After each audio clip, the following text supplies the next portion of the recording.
Lagi bersama saya Fiana Sihah dari Fakultas Pendidikan Matematika Universitas Muria Kudus. Di sini saya akan membacakan materi mata kuliah filsafat matematika, yakni matematika ruang dan waktu.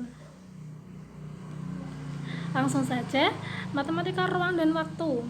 Matematika yang kita pelajari sebagai sebuah ilmu saat ini dapat berupa sesuatu yang berada dalam pikiran maupun di luar pikiran kita.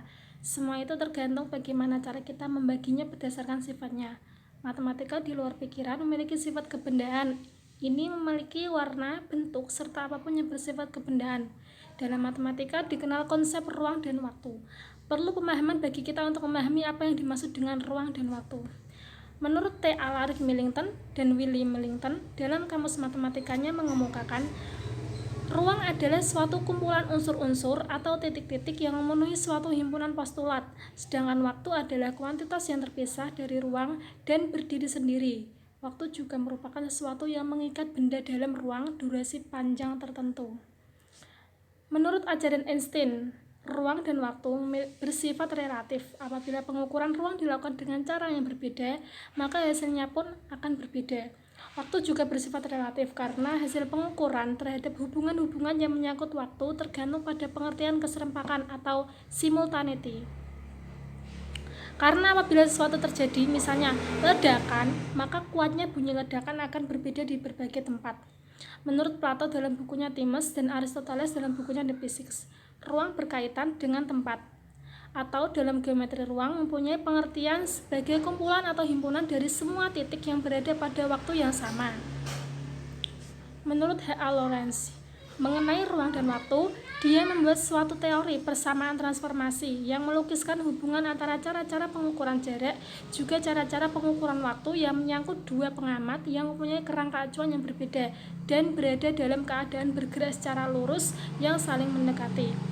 Menurut Alexander, jika kita berusaha memahami ruang dan waktu dalam keadaan apa adanya, maka yang terjadi ialah bahwa kita berusaha memahami benda-benda serta kejadian-kejadian dalam keadaannya yang paling sederhana, serta paling mendasar dalam ruang atau extension, dan bertahan dalam waktu atau enduring. Yang pertama, ruang matematika. Ruang matematika bersangkutan dengan titik-titik, garis-garis, serta definisi-definisi ruang yang tidak mengacu pada objek. Seorang ahli matematika menyelidiki satuan-satuan yang adanya hanya dalam pikiran. Ruang matematik merupakan ciptaan ahli matematika. Ruang objektif sebagai ruang di suatu tempat tertentu. Ruang terdapat titik-titik tak terhitung jumlahnya. Titik merupakan objek imajinatif yang tidak mempunyai panjang, lebar, dan tinggi, serta tidak mempunyai luas dan luas sebagaimana tiga dimensi. Titik dapat dikatakan sebagai objek tak terdimensi atau berdimensi nol. Titik-titik yang berkumpul memanjang, membentuk garis dan objek satu dimensi. Garis yang menyapu ke samping membentuk permukaan atau bidang, objek berdimensi 2. Permukaan yang menyapu ke samping membentuk volume atau ruang 3 dimensi. Perbandingan ruang 3 dimensi dapat kita lihat pada gambar 3.4. Menurut perspektif ruang abstrak berdimensi n, maka garis dapat disebut sebagai ruang dimensi 1. Bidang adalah ruang berdimensi 2, dan seterusnya.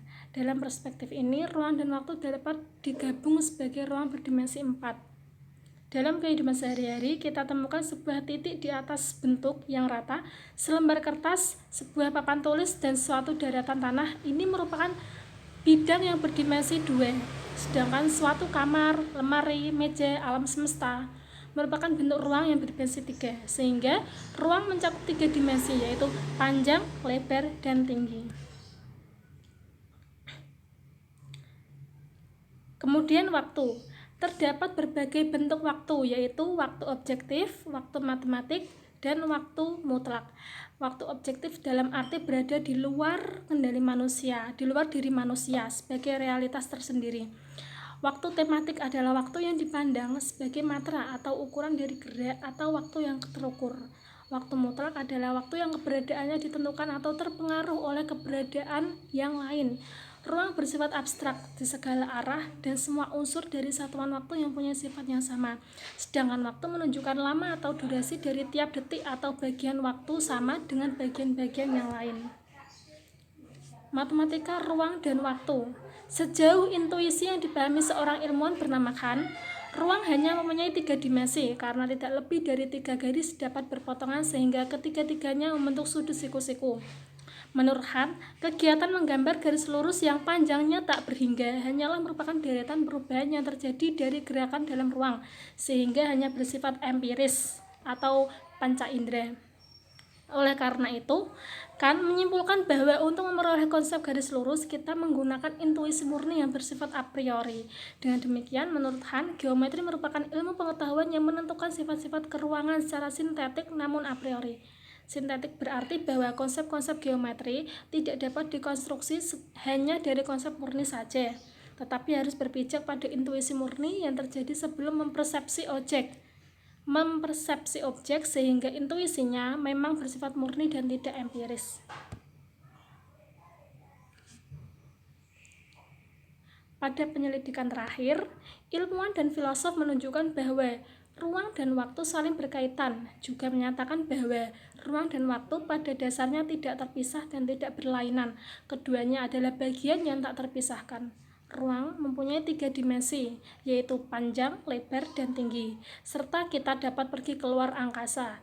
Sedangkan waktu hanya menunjukkan 1 dimensi, dari masa lalu ke masa yang akan datang, dan nampaknya tidak akan berbalik, tidak ada titik berbalik. Baik ruang maupun waktu tidak berada sendiri-sendiri secara terpisah dan kedua-duanya tampil di depan kita secara empiris atau penginderaan. Jika tidak ada waktu, maka tidak mungkin ada bagian dari ruang, bahkan yang ada hanyalah kehampaan belaka, dan demikian pula halnya dengan ruang dalam hubungannya dengan waktu. Thank you. Mohon maaf apabila ada salah-salah kata. Akhirul kalam, wassalamualaikum warahmatullahi wabarakatuh. Dadah. Jangan lupa komen, like, and subscribe.